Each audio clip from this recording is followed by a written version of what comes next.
Assalamu alaikum, everyone.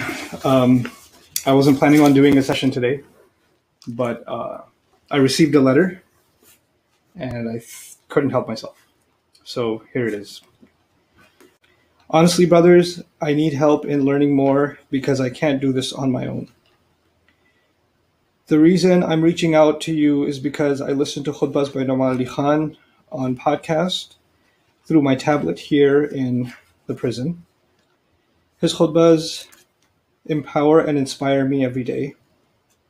Not to mention that I am very gracious and thankful for them, grateful and thankful for them, because he has helped me on this journey so much and feel the change within myself and my faith getting stronger, even on the days that it's hard to be Muslim.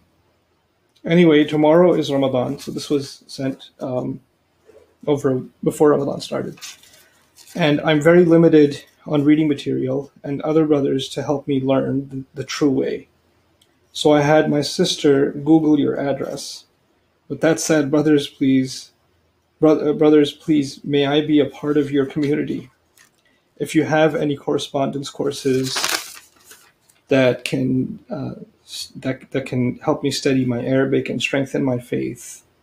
I'm incarcerated in a place that only has Christian services, and without your khutbahs, I would not get any Islamic studies. Not to mention, brother, on the podcast, through servers, the latest khutbahs by Nouman is October 2017, so he's listening to things from a few years ago. So if possible, please update that. Like I said, I only have Christian services here, and they will not help Muslims. I have been making salat on a new towel, and my kufi is a do-rag. I have a feeling that I will have to save my food through Ramadan while I fast. Seriously, brothers, nothing is going to stop me from doing Ramadan. So if you can please help me with correspondence courses, reading materials, and a proper rug, a kufi, I would greatly appreciate it. And a brother to write for the questions I have. And brothers, if you do help me, please send me a letter separately stating that you have helped, because these people, I don't trust they would probably put the stuff in my property and never let me know.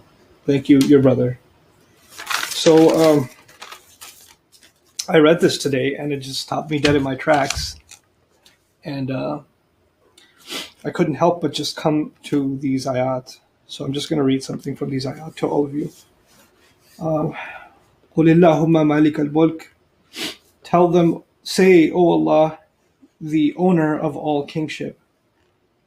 So ownership and kingship are two separate things. So when you own something, it refers to something small, like I own a pen, or I own, a car, or I own, a chair or something. Small things, that's ownership. But kingdom is not for small things. Kingdom is for a nation, a territory, an empire. That's kingdom. And what Allah does with the word Malik and the idafa to mulk is that Allah is telling us that He's both the owner and the king. And we should know the difference and why this name of Allah that we're calling Him with is so powerful. Malik is Allah telling us, because when I own something, I control it. If I own my car, I can change the oil, I can get the gas for it, I can clean it up on the inside. I'm taking care of it myself because it's small in scale. But if I'm the king of an empire, I cannot check every street. I cannot look inside, every governmental office. I have people delegated because I'm the king, the sovereign. So I delegate others to take care of it because I can't possibly micromanage, right? So the owner can take care of the smallest things, but cannot have control over large things because that's too much to own. And once he becomes an owner over large things, he's no longer an owner, he becomes a king, and he can't take care of the microscopic details. Allah Azza wa Jal is our owner and the owner of all kingdom. So it doesn't matter how vast His kingdom is, He's taking care of everyone that He owns within that kingdom and everything that He owns within that kingdom. So He took the the micro and the macro, and he fused them together in this word. And then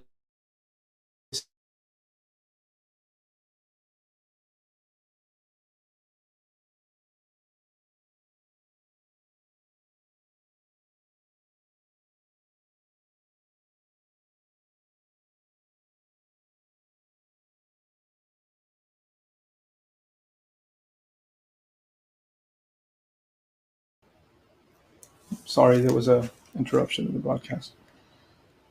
So Allah tells us He doesn't just give us ownership.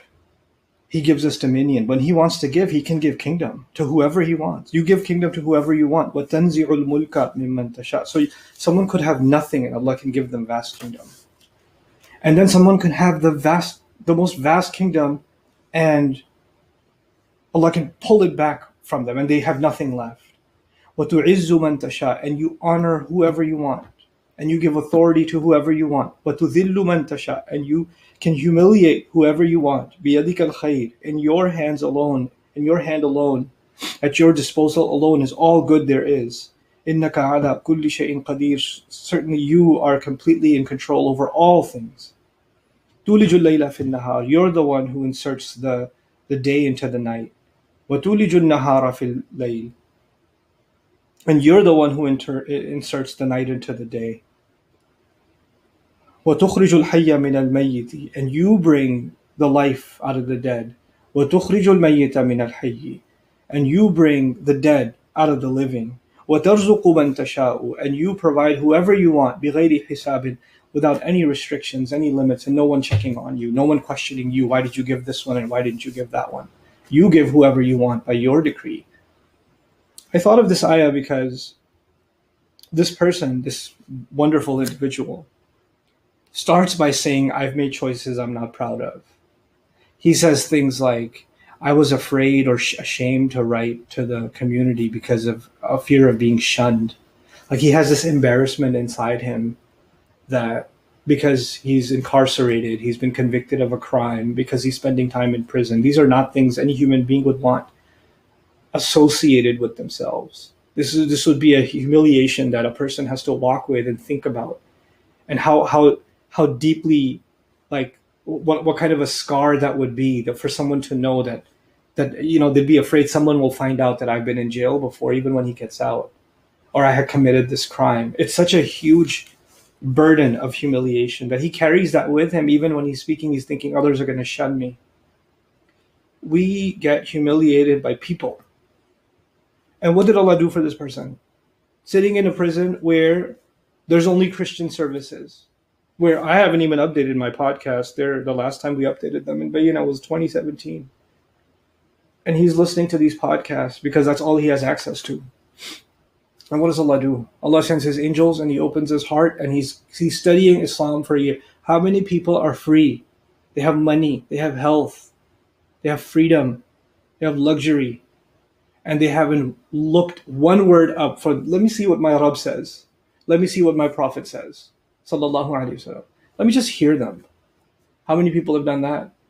And those people think that they have a degree, they have a house, they have stuff, and they're oblivious to Allah.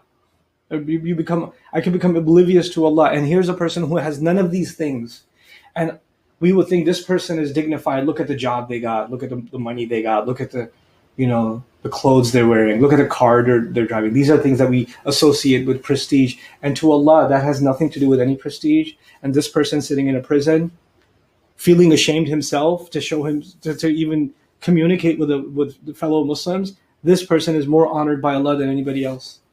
That angels descend from the heavens to put in his heart that he should look up Allah and His Messenger Sallallahu Alaihi Wasallam. Allah says He gives His dominion to whoever He wants. You think people like this are going to be incarcerated on Judgment Day? You think people like this are going to be humiliated or embarrassed? These are going to be the celebrities on Judgment Day. May Allah forgive him and continue to help him grow. I'm going to reach out to him and even maybe try to visit him, inshallah. But we have to redefine what it means. I have to redefine what it means to feel honored, to feel valued. For myself, and you have to redefine that for yourself, because people and the world around us, they, just like, when you leave when you leave your home for a month or something, how dust gathers, right? So this world is constantly collecting dust. And our perception of reality, our spiritual perception of reality, is also constantly collecting dust. And ayat like these, in which we remind ourselves where dignity comes from, where humiliation comes from, where kingdom comes from, who makes the night go into the day and the day go into the night. It's not just Allah is not just talking about night and day. He's talking about times where you're going to be in the light. You're going to have life. You're going to have energy. You're going to have nourishment. And then there's going to be times that Allah will take that time of nourishment and He will, have you go through a trial of darkness. And then He'll bring you back into light again and darkness again. And you'll fall into darkness again. He'll bring you back into light again. And Allah Azza wa Jal does this for His slaves, to see where they stand. لِيَبْلُوَكُمْ أَيُّكُمْ أَحْسَنُ عَمَلًا, so He could test you, which one of you are better indeed. So, first of all, the true celebrities with Allah, the true celebrities with Allah are not going to be the celebrities you and I think of. Like, they're not going to be people like me, or like people that have many followers or many views on their videos, or published people and celebrated people. Some of the truest celebrities to Allah, the angels are celebrating them, are going to be people we've never even heard of. And they're more valued to Allah than anybody else. This is the perception we have to change. I want to be valuable with Allah.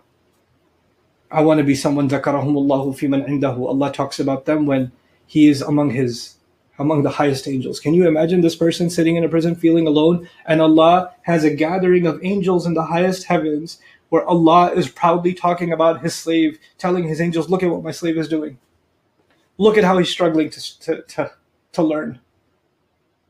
Like, how much courage does it take to even write that?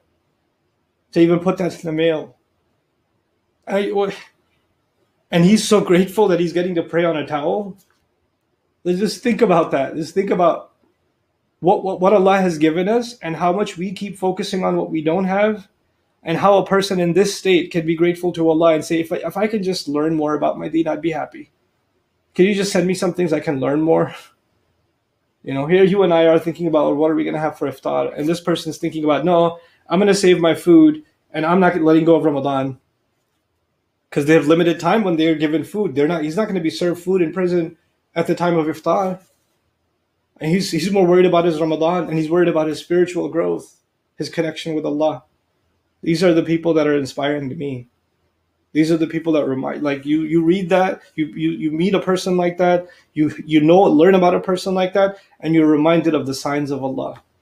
You're just reminded of the signs of Allah. There are signs of Allah all around you, all around me. We have to learn to not be blind to them. We have to open our heart to them. And then you're going to see the word of Allah come to life for you in what you experience around you. I really pray that happens for each of you. You find that joy in connecting to Allah's word. And I pray that when we find that reminder, that it does something for us. It actually changes the way we perceive ourselves and others. It actually changes the way we turn back to Allah, that we become grateful to Him. So with that short reminder, inshallah, I'll conclude. If I was incoherent because it's late at night, I apologize. And I know it's very late and inconvenient, especially for those of you in the United States or Canada or something. It's a pretty late hour. But I just figured, I haven't done the English session in a while, and I couldn't help it. I just couldn't help it. Barakallahu li wa lakum. Assalamu alaikum wa rahmatullahi wa barakatuh.